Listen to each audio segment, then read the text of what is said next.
Bon, alors donc, mes parents ont donc sauvé la famille Goldberger-Sprecher en les cachant.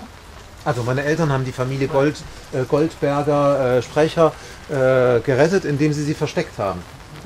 Voilà. Je vais traduire simultanément. Oui, simultanément. Alors, Ok, faites d'accord. des petites pauses. Alors, l'histoire commence 1938. 1938 beginnt. La persécution nazie se déchaîne contre les Juifs. Die Nazi-Verfolgung fängt an. Gegen die 20 Juden. 000 Juifs polonais sont déportés à la frontière germano-polonaise. 20.000 Juden sind an die deutsch-polnische Grenze deportiert worden. Parmi ces belles personnes, il y a toute la famille de Martin Goldberger. 46 personnes. Martin Goldberger und seine ganze Familie ist dabei. Eine ganze Menge von Leuten. Au même moment, à Paris, il y a le jeune Herschel Greenspan, âgé de 17 ans, qui apprend que ses parents également font partie des 20 000 personnes qui viennent d'être déportées à la frontière germano-polonaise. Und in Paris, Herschel Grünspan, 18 Jahre alt, kriegt mit, dass seine Familie auch bei diesen Deportierten dabei ist, die da an diese deutsch-polnische Grenze deportiert werden. Le jeune Herschel Greenspan est fou de colère, il veut absolument venger ses parents. Il se rend à l'ambassade d'Allemagne à Paris et il assassine le troisième secrétaire d'Hitler, Ernst von Trott. Und Herschel Grünspan geht dann, um seine Familie zu rächen, in die Botschaft in Paris und ermordet da oder erschießt da einen Botschaftssekretär, um seine Familie zu rächen. S'ensuit la réaction d'Hitler, qui décide la nuit de cristal. Il se venge pour l'assassinat de son troisième secrétaire, dont la nuit de cristal.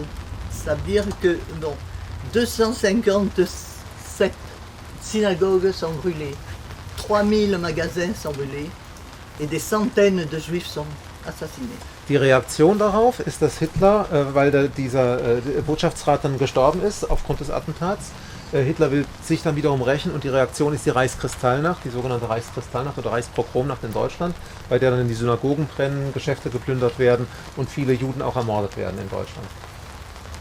Martin Goldberger, le père de famille, a 32 ans. Il prend conscience que pour lui, ça devient extrêmement urgent de faire quelque chose. Il veut s'évader, il veut partir aux États-Unis. Martin Goldberger und seine Familie, er ist 38 Jahre alt, er merkt, dass er jetzt auch irgendwas tun muss, wo er dieses Pogrom in Deutschland erlebt und er denkt daran, auch in die USA auszuwandern. Alors, il veut partir aux États-Unis, il se rend au port d'Anvers.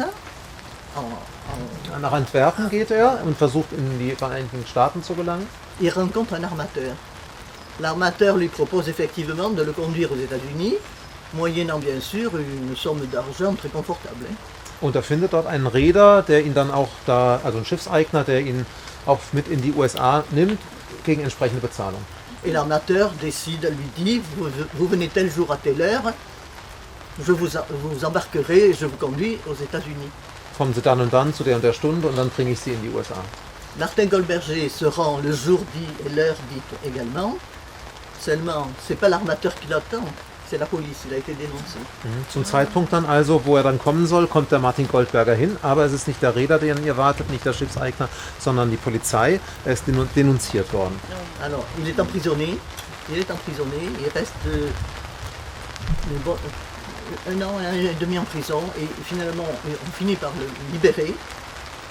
Also er wird dann ins Gefängnis gesteckt, bleibt dann eine Zeit lang auch, wird aber am Ende wieder befreit aus dem Gefängnis. Et alors là, entre-temps, il va se marier et puis il voit toujours que ce danger ne fait qu'aller en amplifiant. Donc il décide de se rendre en zone libre dans le sud de la France. Er heiratet dann in der Zwischenzeit, nachdem er aus dem Gefängnis freigekommen ist, will aber auch weg und flieht in den Süden von Frankreich, in die freie Zone während der Besatzung durch die Deutschen und versucht dort frei zu landen. Nous sommes en mai 1940, ils arrivent dans le sud de la France, à Pau. Donc ils sont à Pau, dans le sud de la France. Voilà, also wir sind im Mai 1940 und da kommt Martin Goldberger mit seiner Frau, avec son épouse. Oui, tous les deux, bien sûr. tous les- kommt in den Süden von Frankreich nach Pau, also da, wo die französischen En Schüler zone libre dans le zum sud de Teil la sind. France, pour se mettre en sécurité, enfin entre guillemets bien sûr. Donc il se trouve que à la mairie de Pau, il y a un Alsacien qui parle couramment évidemment l'allemand, et donc il arrive à contacter Martin Goldberger. Ils échangent, et puis il finit ici par proposer, il aide Martin Goldberger à trouver un travail en forêt. Er trifft dort, also Martin Goldberger trifft dort im Rathaus von Pau einen Mitarbeiter, der Elsässer ist. Und der Elsässer kann natürlich Deutsch und deswegen kann er mit Martin Goldberger kommunizieren. Und der Elsässer verhilft dem Martin Goldberger dazu, dass er eine Arbeitsstelle bekommt in einem Wald, wo dann Martin Goldberger arbeiten kann. Voilà. Donc, ce qui fait que lui, Martin, il va être à l'abri tout de suite parce qu'il va travailler tous les jours en forêt. Il va fabriquer du charbon de bois. Mais enfin, lui, il est à l'abri. Par contre, Mania, son épouse, elle est dans la rue, dans la rue Montpensier. Elle habite, ils ont trouvé un peu une petite mansarde au 3e étage d'un immeuble, mais c'est une petite mansarde dans laquelle Mania, qui est couturière de métier, essaie de faire des petits travaux d'aiguille pour gagner un peu la vie. Mania, die Frau von ihm, ist natürlich nicht so wie er im Schutz. Er ist im Wald, macht Holzkohle und sie ist in der Stadt. Sie haben eine kleine Mansardenwohnung ganz unterm Dach. Und dort macht sie so Schneiderarbeiten, weil sie Schneiderin ist von Beruf und sie verdient sich so ein bisschen was zum Lebensunterhalt dazu. Alors voilà, Mania est enceinte de 3 mois. La situation est gravissime. Ils n'ont pas d'argent, ils n'ont rien. Martin est en forêt, elle ne sait plus quoi faire, alors elle dit à son mari, il faut que j'avorte, il faut me faire avorter. Manja ist im 3. Monat schwanger, sie haben kein Geld, sie sind in einer problematischen Situation, der Mann ist die ganze Zeit weg und deswegen sagt sie, Manja, wir müssen was tun, ich muss abtreiben. Alors elle se renseigne, et puis effectivement, elle va voir un gynécologue à Pau. Et elle lui explique la situation. Elle lui dit, monsieur, je suis enceinte de 3 mois. Nous sommes des réfugiés juifs, nous n'avons pas d'argent, pratiquement aucun revenu, je ne pourrai pas vous régler l'accouchement et encore moins élever mon enfant. Also sie kommt dann zum Gynäkologen und schildert dem die Situation, dass sie kein Geld haben, dass sie nicht die bezahlen kann, wenn sie ein Kind gebührt und die Geburt nicht bezahlen kann. Und das sagt sie dem Gynäkologen in Pau.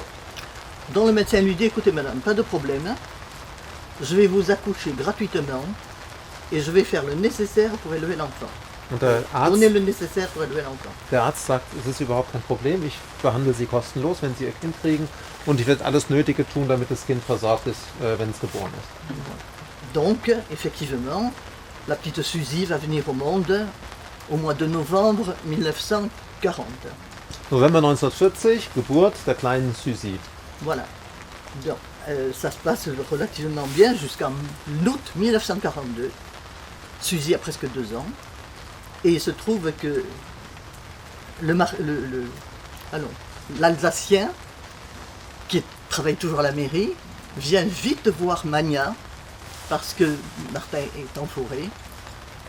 Donc, il vient dire à Mania, l'Alsacien, vous allez vite partir, il y a une rafle ce soir. Et vous êtes sur la liste. Das Ganze geht gut bis 1942 und die Suzy ist 2 Jahre alt und da kommt der elsässische Rathausmitarbeiter zur Manja und sagt ihr, der Mann ist im Wald, Martin ist im Wald und er sagt, ihr müsst unbedingt weg, ihr müsst euch verstecken, ihr müsst weg, denn es gibt eine Razzia und ihr steht auf der Liste der Personen, die dieser Razzia, die bei dieser Razzia verhaftet werden sollen. Et l'Alsacien lui dit, tout de suite, il faut partir dans l'instant, parce que là, ce soir, moi, c'est trop tard. Que faire?